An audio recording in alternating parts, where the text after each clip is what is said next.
International meditation day అంటే ప్రపంచవ్యాప్తంగా అన్ని కంట్రీస్ వాళ్ళు కూడా ఈరోజు సాధ్యమైనంత వరకు మెడిటేషన్స్ అంటే ధ్యానాలు చేయాలని సంకల్పము. మనం ఈరోజు ప్రారంభంలో ఆజ్ఞా మెడిటేషన్ చేసి క్లాస్ మొదలు పెడుతున్నాము. అరుణనిధి వేదాది మహర్షి వారి ఇంగ్లీషు ఉపన్యాసాలు యూట్యూబ్లో దాదాపు 50 వరకు ఉన్నాయి. 2018 సెప్టెంబరు 24న జరిగిన ఉపన్యాసం ఇది. నేను దీన్ని తెలుగులోకి భావానువాదం చేశాను. టాపిక్ పేరు సీక్రెట్స్ ఆఫ్ థాట్స్. అంటే ధ్యానం చేసే సమయంలో మనకి అనేకమైన ఆలోచనలు ఆటంకాలల్లే వస్తూ ఉంటాయి. వాటిని తప్పించి ధ్యానము ఎలా కొనసాగించాలి అనేది ఈ అంశము. ఇది 40 నిమిషాల ఉపన్యాసం, చాలా పెద్దది. మీరు ధ్యానాన్ని కూర్చున్నప్పుడు చాలా ఆలోచనలు వస్తూ ఉంటాయి. నేను ప్రశాంతంగా కూర్చుని ధ్యానం చేద్దాము అనుకుంటే ఇవేమిటి అని చాలా అసహనంగా ఉంటాను. మీకు నిజమైన మెకానిజం అంటే సరిగ్గా ఎందుకు వస్తున్నాయి అనే పద్ధతి మీకు తెలియక విసుగ్గా ఉంటారు. ఈ ఆలోచనలు వచ్చే విధానాన్ని వెనుక ఒక ఫిలాసఫీ ఉంది, తత్వశాస్త్రం ఉంది. దాన్ని శాస్త్రీయ పద్ధతిలో మీకు నేను తెలియజేస్తాను అంటున్నారు మహర్షి గారు. మీకు వస్తున్న ఆలోచనలు మీ ధ్యానానికి అవాంతరాలని మీరు అనుకుంటున్నారు, అవి ఆపాలని కూడా మీరు అనుకుంటారు. ఆలోచనల్ని ఆపే పని జరగదు. వస్తున్న అన్నీ కూడా మన లోపల దాక్కుని ఉన్నటువంటి మన క్యారెక్టరు, మన స్వభావమే ఆలోచనల రూపంలో పైకి లేచి వస్తూ ఉంటుంది, మన మైండ్కి చేరుతూ ఉంటుంది, మనసుకి. అది మీ స్వభావమే అని చెప్తున్నారనమాట. మీ థాట్ ఫోర్సే అంటున్నారు. ఆ థాట్ అంటే ఆలోచన, దాని యొక్క రియాక్షన్ అనమాట, దాని స్పందన, ప్రతిస్పందన ఆలోచన రూపంలో మీకు అందుతూ ఉంటుంది. ఇది ఆపే ప్రసక్తి లేదు. ఇది ఒక ఎండ్లెస్ ప్రాసెస్, ఎప్పుడూ అలా సదా జరుగుతూనే ఉంటుంది. వస్తూనే ఉంటాయి ఆలోచనలు. ఖాళీగా కూర్చున్నా, మెడిటేషన్ చేస్తున్నా వస్తూనే ఉంటాయి. ఆలోచనలు ఆపే ప్రయత్నం అసలు ఎక్కడా లేదు. కానీ కొంతవరకు తగ్గించుకునే సాధన నేను మీకు ఈ ఉపన్యాసం చివరిలో తెలియజేస్తాను అని చెప్తున్నారు మహర్షి వారు. మీకు వస్తున్న ఆలోచనల్ని ధ్యానానికి కూర్చున్నప్పుడు ఎక్కడి నుంచి వస్తున్నాయంటే అవి ఒక నిధిలాగా జీవధాతు కేంద్రము అనబడే మీ ప్రాణశక్తిలో ఉన్న ముద్రలు అన్నమాట. మన ఆలోచనల రూపంలో మనకి ధ్యానంలో అలా వస్తూ ఉంటాయి. అది ఒక సహజ క్రియే అని చెప్తున్నారు. చెప్పి ఆలోచనల గురించి అరిగట్టాలి అని అనుకునే ముందు మీరు తెలుసుకోవాల్సింది ఏమిటంటే మైండ్ అనే మనసుని గురించి, శరీరాన్ని గురించి తెలుసుకోవాలి. మైండ్ అనే మనసు అంటే ఏమిటో ముందు చెప్తున్నారు. ఒక జీవకాంతపు అల అది. దానికి ఒక రూపము ఉండదు. తరువాత శరీర నిర్మాణాన్ని గురించి కూడా తెలుసుకోవాలి. శరీరంలో కోట్ల కణాలు ఉంటాయి.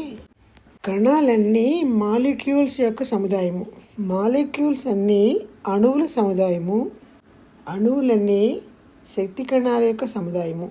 శక్తి కణాలు బ్రహ్మం యొక్క తన్మార్పుగా ఏర్పడాయి. శక్తి కణాల సముదాయంగా పంచభూతాలు ఏర్పడి, పంచభూతాల నుండే ఈ చరాచర విశ్వమంతా ఏర్పడింది. వీటిలో చివరిగా ఏర్పడింది మానవుడు. కాబట్టి మానవుడి శరీరంలోని అన్ని కణాల్లోనూ భగవంతుని తర్మార్పుగా ఏర్పడిన శక్తి కణాలు ఉన్నాయి. శక్తి కణాలన్నింటిలోనూ కేంద్రములో నిశ్చల బిందురూప భగవస్థితి ఉంటుంది. అది బ్రహ్మమే. దీన్ని మినీ గాడ్ అంటారు. కాబట్టి మానవుడిలో ప్రతి కణంలోనూ కూడా బిందురూప స్థితిలో భగవంతుడు కేంద్రంలో స్టాటిక్గా అంటే నిశ్చల స్థితిలో ఉన్నాడు. అన్ని ప్రాణశక్తి కణాల్లోనూ బిందు రూపం ఉన్నప్పుడు అన్ని కణాల నిర్మాణమే ఈ శరీరం కదా. ప్రతి మనిషిలోనూ, ప్రతి మానవుడిలోనూ ఉన్నాడు అని ఒక సత్యాన్ని ఇక్కడ తెలియజేశారు. ప్రతి శక్తి కణానికి ఆత్మ ప్రదర్శన ఉంది. ఆత్మ ప్రదర్శనలో ఉన్నప్పుడు ప్రదర్శనల వేగము నేను కానీ మీరు కానీ కొలవలేము. ఎంత వేగంగా ప్రదర్శనలు చేస్తుందంటే ఆ వేగాన్ని మనం అందుకోలేము. కానీ జనరల్గా నేను ఉదాహరణకు మీకు చెప్తున్నాను, 1 నిమిషానికి 2 మిలియన్స్ ప్రదర్శనలు చేస్తుందని చెప్తున్నారు. ఉపన్యాసంలో ఆయన స్టేజ్ మీద ఒక చక్రాన్ని తీసుకుని దాన్ని గుండ్రంగా తిప్పుతారు. ఈ చక్రం చూడండి గుండ్రంగా తిరుగుతుంది. ఇలా గుండ్రంగా ఒక చక్రం తిరిగేటప్పుడు ఆ చక్రానికి అంచుల వైపుగా వేగం ఎక్కువగా ఉంటుంది. నెమ్మదిగా కేంద్రానికి వస్తున్న కొద్దీ వేగం తగ్గుతుంది. సెంటర్కి వచ్చేసరికి వేగం పూర్తిగా ఆగిపోతుంది. అదే నిశ్చల బిందువు. అదే రకంగా శక్తి కణము ఆత్మ పరివేషణలో ఉంది. ఆత్మ పరివేషణలో ఉన్నప్పుడు అంచుల వైపుగా వేగం ఎక్కువగా ఉంది. ఆ లోపలికి వస్తున్న కొద్దీ 2 million తగ్గి 1 millionకి వచ్చి ఇంకా తగ్గి ఇంకా 50%కి వచ్చి 25%కి వచ్చి 10కి వచ్చి 5కి వచ్చి 0 అయిపోతుంది. సెంటర్కి వచ్చేసరికి వేగం అప్పుడు అక్కడ స్టాటిక్ అయిపోయింది. అది ఇంకా దానికి కదలిక లేదు. దాన్ని మినీ గార్డెన్ అంటారని అని తెలియజేశారు. ఈ గొప్ప చర్య అన్నది ఈ శక్తి కణము భ్రమణము కానీ దానిలో ఉన్న మినీ గాడ్ అనే ఆ బిందు రూపమైనటువంటి చిన్న చుక్క కానీ శక్తి కణాన్ని కానీ ఎవరం మనం చూడలేము. అది యోగులకు మాత్రమే వాళ్ళ ధ్యానాల ద్వారా చూడగల శక్తి సమర్థత ఏర్పడ్డాయి. సెకండ్ టైం మళ్ళీ రిపీట్ చేస్తున్నారు ఆయన. ఒక చిన్నదాన్ని చూపించి ఇది శక్తి కణం అనుకోండి, మీరు ఇట్లా ఇది శక్తి కణంగా మీరు ఊహించండి. గుండ్రంగా తిరుగుతున్న శక్తి కణం నుంచి అలలల్లే బయటికి వస్తున్న వాటిని వ్యాపన అలలు అన్నారు. శక్తి కణము యొక్క భ్రమణములో ఉన్న ఈ చలనాన్ని శక్తిగా గుర్తించండి. కేంద్రములో ఉన్నటువంటి నిశ్చల బిందువు ఉంది చూసారా, బ్రహ్మముగా గుర్తించండి. కాబట్టి బ్రహ్మం ఎక్కడున్నాడు? మానవ శరీరంలో ఉన్న కోట్ల శక్తి కణాల కేంద్రంలో బిందు రూపంలో కూడా బ్రహ్మం ఉన్నాడు. అది స్టాటిక్, కదలిక లేదు. ఇప్పుడు ఇదంతా ఎందుకు చెప్పారంటే ఇక్కడి నుంచి టాపిక్లోకి వస్తారు ఆయన. ఈ కేంద్రంలో ఉన్న బిందు రూపంలో ఉన్న బ్రహ్మానికి ఆకర్షణ శక్తి ఉంటుంది. ఎందుకు ఉంటుంది అంటే శక్తి కణము విశ్వమంతా ఆక్రమించి ఉన్న బ్రహ్మము యొక్క తన్మార్పుగా ఏర్పడినటువంటి తొలి సంతానం అన్నమాట. బ్రహ్మము అనే భగవంతుడు, విశ్వవ్యాపి అయిన భగవంతుడికి స్వయం పీడిత సమావృత ఒత్తిడి శక్తి అనే ఒక గొప్ప శక్తి ఉంది. నిరాకారుడు, నిర్గుణుడు బ్రహ్మము. బ్రహ్మానికి ఆకర్షణ శక్తి కూడా ఉంది. అదే ఆకర్షణ బిందురూప భాగస్థితి కూడా ఉంది. ఇక్కడ ఆకర్షణ ఉంది అని ఎందుకు చెప్తున్నారంటే మన బాడీలో మనకి పంచేంద్రియాలు ఉన్నాయి కదా, కన్ను, ముక్కు, చెవి, స్పర్శని ఇచ్చే చర్మము, ఇవన్నీ ఏం చేస్తున్నాయంటే కొన్ని పనులు నిర్వర్తిస్తున్నాయి. కళ్ళు చూస్తున్నాయి, చెవులు వింటున్నాయి, నాలిక నోరు మాట్లాడుతున్నాయి, శరీరం స్పర్శను అనుభవిస్తోంది. ఈ పనులు అన్నీ చేస్తున్నప్పుడు ఇవి మానవుడు తన సహజంగా ఇంద్రియాలతో చేస్తున్న పనులు. ఈ పనుల యొక్క ఫలితాలు అన్నీ కూడా శరీర నిర్మాణంలో ఉన్న కోట్ల శక్తి కణాల కేంద్రంలో ఉన్నటువంటి బిందురూప బ్రహ్మను తన ఆకర్షణ శక్తి వలన ఈ పనుల్ని అన్నీ ఆయన ఆకర్షించి పెట్టుకుంటాడు తనలో. అవి ఒకలాంటి ముద్రల వలె మన ప్రాణశక్తిలో, అంటే మన జీవధాత కేంద్రం అన్నమాట, ఆ ప్రాణశక్తిలో నిలువ చేయబడి ఉంటాయి. ఈ కార్యక్రమం చేస్తున్నది బిందురూప భగవస్థితికి ఉన్నటువంటి ఆకర్షణ. ఆ రకంగా ఆకర్షించి పెట్టుకున్నటువంటి ఆ స్వభావాలు, ఆ లక్షణాలు, మనం చేస్తున్న పనులు, మన ఆలోచనలు, మనం మంచి పనులు చేస్తాము, చెడ్డ పనులు చేస్తాము, మంచిగా ఆలోచిస్తాము, చెడ్డగా ఆలోచిస్తాము, మనకు సంచిత కర్మలు ఉన్నాయి, వాటిని ఆచరించాలి, వాటి మార్గంలో నడుస్తాము, ప్రారంధ కర్మలు చేస్తాము, తెలియక తప్పులు మంచివి చేస్తూ ఉంటాము. ఇవన్నింటి ఫలితాలు కూడా ఆ బిందురూప భోగస్థితికి ఉన్న ఆకర్షణ వల్ల మనలో గుంపులలో లోపలికి వెళ్ళిపోయావు ఎక్కడుంటాయి? మన ప్రాణశక్తిలో ముద్రలల్లే జీవధాతు కేంద్రంలో అక్కడే ఒక నిధిలాగా అమరి ఉంటాయి. ఆయన మళ్ళీ మనకు చెప్తున్నారు ఇక్కడ, మీరు ధ్యానాన్ని కూర్చోండి లేదా ఖాళీగా కూర్చోండి, ఏ పని లేకుండా కూర్చోండి. శక్తి కణం చుట్టూ చలనం ఉందని చెప్పుకున్నాం కదా. ఈ చలన శక్తి ఈ శక్తి కణం కేంద్రంలో బిందు రూపంలో భగవస్థితి ఆకర్షించి దాచినటువంటి ఈ ముద్రలని అలల రూపంలో లేపి తీసుకొచ్చి మన మైండ్కి అందిస్తుంది. అవే ధ్యాన సమయంలో మనకు వస్తున్న ఆలోచనలు, ఆటంకాలు. సరే, మీరు మీ ఇంటి పనులు చేస్తున్నా, భగవత్ పనులు చేస్తున్నా, ధ్యానాల్లో కూర్చున్నా, ఆ ముద్రలన్నీ శక్తి కణము అంచుల నుండి ప్రవహిస్తున్న వ్యాపనాల ద్వారా వ్యాపించి ఆలోచనల రూపంలో మీ మెదడును చేరుతూనే ఉంటాయి. ఎలిమినేషన్ అన్నమాట. కాబట్టి మీరు ఇప్పుడు ఖాళీగా కూర్చున్నప్పుడు లేదా మెడిటేషన్ ప్రశాంతంగా చేద్దామని కూర్చున్నారనుకోండి, అట్లా కూర్చున్నప్పుడు అవి చాలా ఇంటెన్సిటివ్గా లేచొస్తాయి పైకి ఖాళీగా ఉన్నప్పుడు. అదే మన ఇంటి పనులు, బయట పనులు, ఉద్యోగ పనులు చేసుకుంటుంటే ఆ ప్రాసెస్ జరుగుతూనే ఉంటుంది అప్పుడు కూడా. కానీ అప్పుడు మనం అంత పట్టించుకోం దాన్ని. మన మనసు అనేది మైండ్ ఉంది కదా మనకి, అదేం చేస్తుంది, దాని పనులలో నీకు నిమగ్నం అయినప్పుడు ఇవి వస్తున్నా అంత పట్టించుకోదు, ఒక పక్కకి వెళ్ళిపోతే దాని గురించి అసలు ఆలోచించడం అందవు మనసుకి అవి. కానీ వ్యాపిస్తూనే ఉంటాయి. మీ క్యారెక్టర్స్, మీ స్వభావాలు, మీ థాట్ ఫోర్స్ ట్రాన్స్ఫర్మేషన్ అది. మీకు వస్తున్నవన్నీ, మీకు ఆలోచన రూపంలో వస్తున్నది మీ స్వభావాలే, మీ క్యారెక్టర్స్, మీరు చేసిన మంచి చెడు పనుల తాలూకు అన్నీ అవే ఆకర్షణ రూపంలో లోపలికి వెళ్ళి స్టోర్ అవుతున్నాయి, వికర్షణ రూపంలో వ్యాపించి మీ మైండ్కి అందుతున్నాయి. ఇవే మీకు ధ్యాన సమయంలో కానీ ఖాళీగా కూర్చున్నప్పుడు కానీ వ్యాపించి మీ మనసు అనబడే మైండ్కి అందుతున్నాయి. అదే ఒకసారి కొన్ని మంచి కార్యాలు చేయాలి, ఒక పని చేయాలి, ఒక బిల్డింగ్ కట్టాలి, ఒక ప్లాన్ ఉండాలి. ఈ ఆలోచనల్ని మనం మెడిటేషన్ చేస్తుంటే మనం ఇల్లు కట్టడానికి ఏదో ఒక ప్లాన్ వేసుకుని ముందు పెట్టుకుంటాం. ప్రశాంతంగా మెడిటేషన్లో కూర్చున్నాం అనుకోండి, ఆ ప్లాన్ అంతా వ్యాపనాల ద్వారా వ్యాపించి మైండ్కి చేరిపోతూ ఉంటుంది. అవి కూడా ధ్యానానికి ఆటంకాలే. ఆయన క్లుప్తంగా మళ్ళీ రిపీట్ చేస్తున్నారు ఈ ఉపన్యాసంలో, ఈ టాపిక్లో. ఈ ఆలోచనలు రావడానికి కారణమైనటువంటి ఈ అంశాన్ని ఆయన 2-3 సార్లు 4 మార్లు రిపీట్ చేశారు. రిపిటేషన్గా చెబుతున్న కొద్దీ అవి మనలో ప్రింట్ అవుతుంది. ఇప్పుడు వింటున్నటువంటి ఈ సబ్జెక్టుని చూసారా, ఇది మన లోపల మళ్ళీ ప్రింట్ అవుతుంది. మన శరీరంలో ఉన్నటువంటి ఈ శక్తికరణ కేంద్రంలో ఉన్న బిందు రూప స్థితి దీన్ని ఆకర్షించేస్తుంది. ఆకర్షించి తీసుకెళ్ళి దాన్ని ఇక్కడ ముద్రలే పెట్టేస్తుంది. కాబట్టి ఇది మీకు స్ట్రాంగ్గా ముద్రలు పడాలని, ఈ సబ్జెక్ట్ మీకు ఎప్పుడూ గుర్తుండాలని, మీరు ధ్యానం చేసినప్పుడు ఆలోచనలు మీవేనని త్రూఅవుట్ ద ఉపన్యాసంలో 2-3 సార్లు ఆయన రిపీట్ చేశారు. ఇక్కడ క్లుప్తంగా రిపీట్ చేసి ఆయన చెప్తుంది ఏంటంటే, మీరు మీ కళ్ళతో ఏం చూస్తారో, చెవులతో ఏం వింటారో, చర్మంతో ఏం స్పర్శిస్తారో, మీ పంచేంద్రియాలన్నీ కూడా ఏ ఏ పనులు చేస్తున్నాయో వాటన్నింటి ఆ పనులు, వాటి ఫలితాలు శక్తి కణాల కేంద్రంలో ఉన్న బిందు రూపస్థితి ఆకర్షిస్తూ ఉంటుంది. ఆ ఆకర్షించినటువంటివి ముద్రలే అయిపోతాయి. అవి ఏం చేస్తాయి, ప్రాణశక్తి కణాలలో ఉన్నటువంటి చలనశక్తి ద్వారా అవే అలల రూపంలో తిరిగి మీ మనసు అనబడే మైండ్కి చేరి ధ్యాన సమయంలో ఆటంకాలుగా ప్రతికూల పరిస్థితులను కలిగిస్తున్నాయి అనే ఒక ఫండమెంటల్ పాయింట్ మీరు ఇక్కడ చక్కగా గ్రహించండి.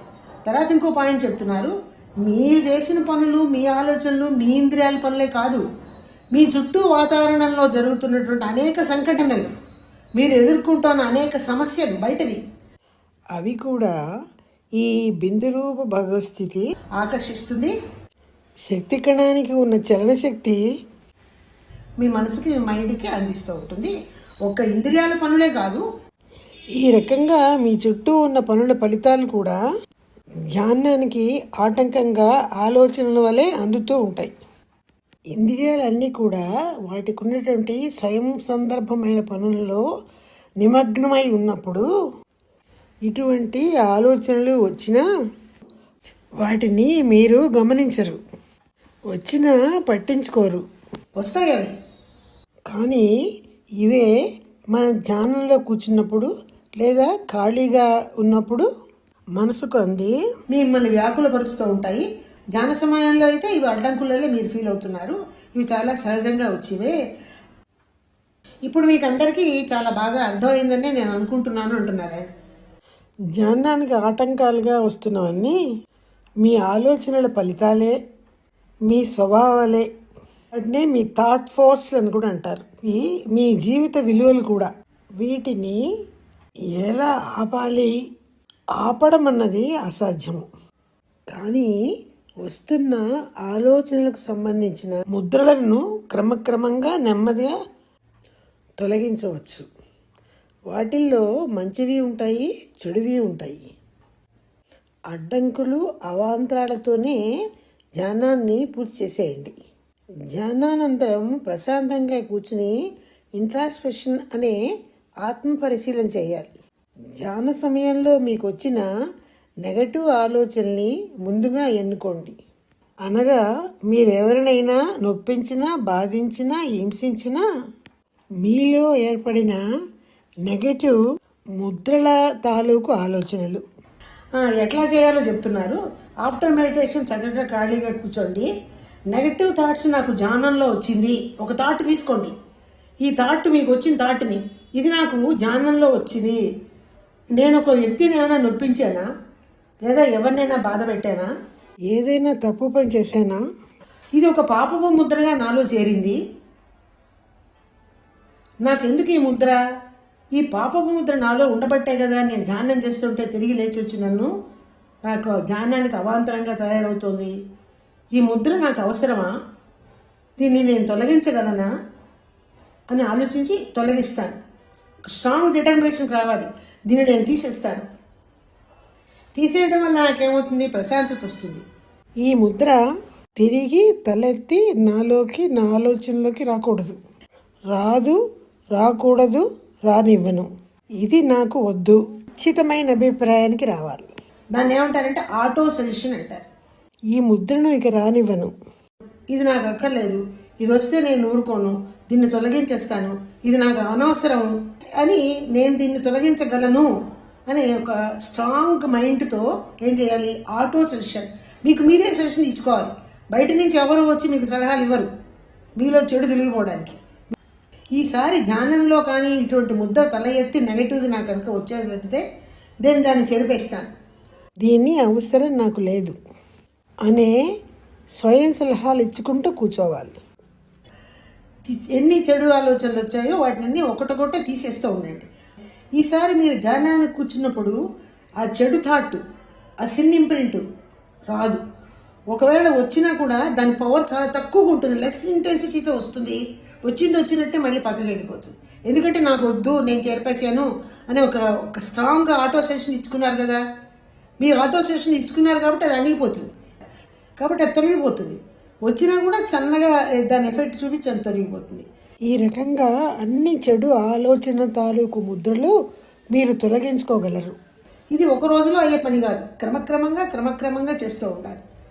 తర్వాత దశలో ఏం చేయాలంటే, ధ్యాన సమయంలో వచ్చే మంచి ఆలోచనలకు తాలూకు ముద్రలు కూడా ఇదే ఆత్మ పరిశీలన వలన తొలగించవచ్చు.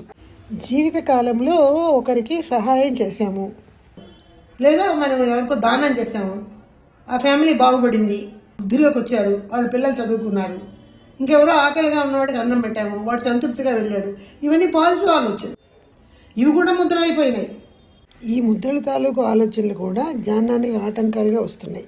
కాబట్టి ఇవి మాత్రం నాకెందుకు, కూర్చుని నెమ్మదిగా ఒకటోటే లిస్ట్ రాసుకోండి. ధ్యానం చేసేటప్పుడు వచ్చే అడ్డంకులుగా ఉన్న మంచి ఆలోచనలన్నీ లిస్టుల్లో చేసుకుని మొదటిది ఎన్నుకోండి.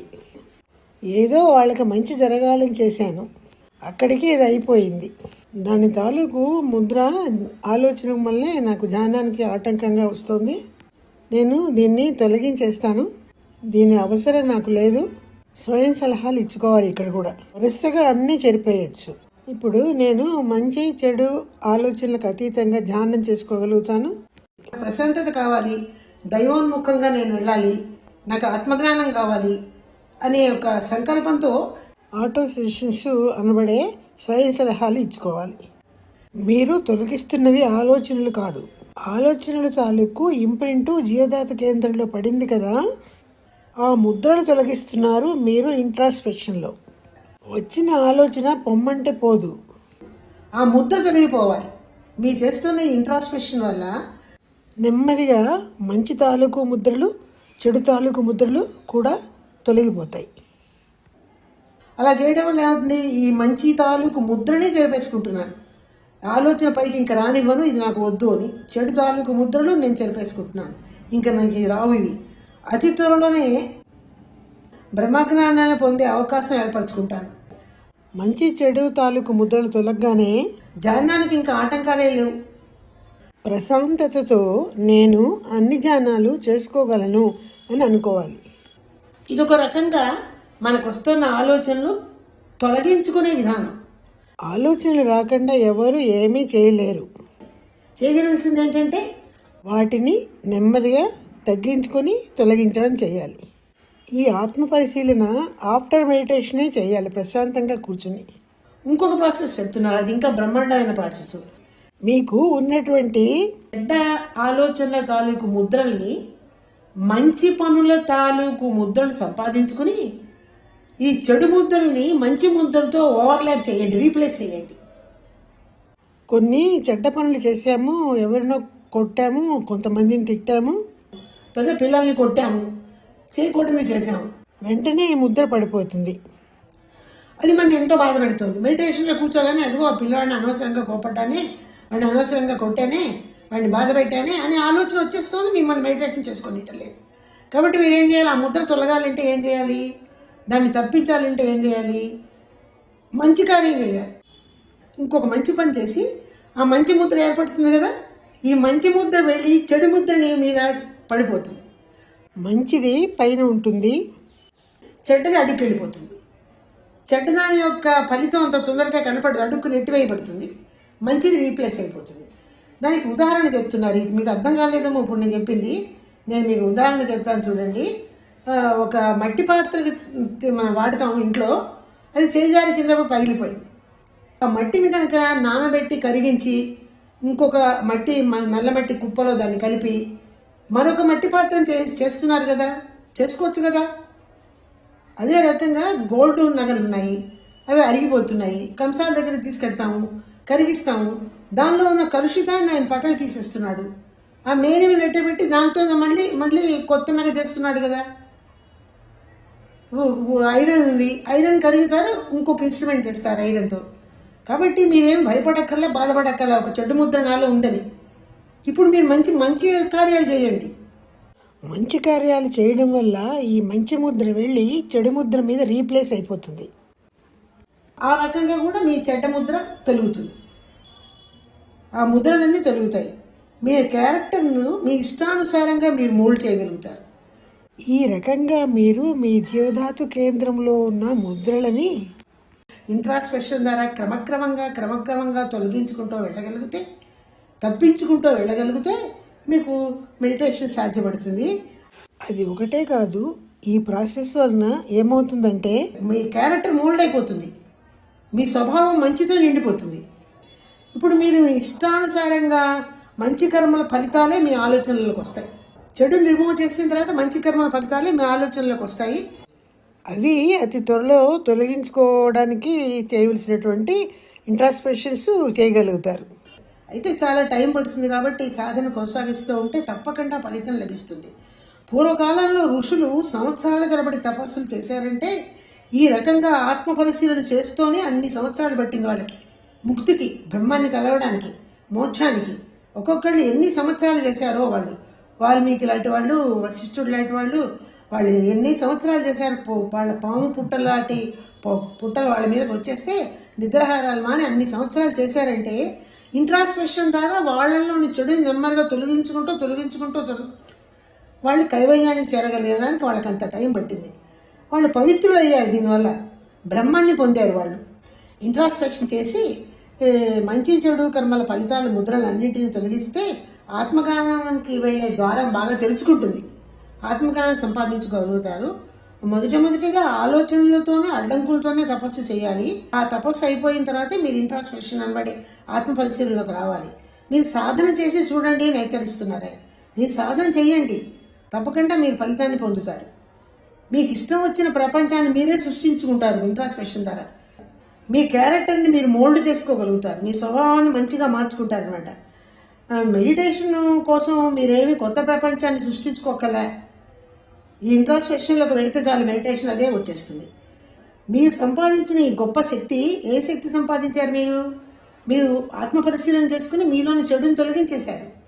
ఈ గొప్ప శక్తిని సంపాదించుకున్న శక్తి ఒక నిధి అనమాట. అది మీకు వస్తున్న అన్ని రకాల ఇబ్బందులు మీరు చేస్తున్న కర్మఫలాల వల్లే వచ్చాయని ఆ కర్మఫలాల తాలూకు ముద్రని ఆత్మ పరిశీలన ద్వారా తొలగించేసుకుంటున్నారు. ఇంతవరకు ఇది పార్ట్ ఏ. పార్ట్ బిలో కొంత సబ్జెక్ట్ ఉంటుంది, దాంతోపాటు బెనిఫిట్స్ కూడా చెప్తారు. ఆడియన్స్ క్వశ్చన్స్, మహర్షి ఆన్సర్స్ కూడా ఉంటాయి. సుఖినో భవంతు. Be blessed by the divine.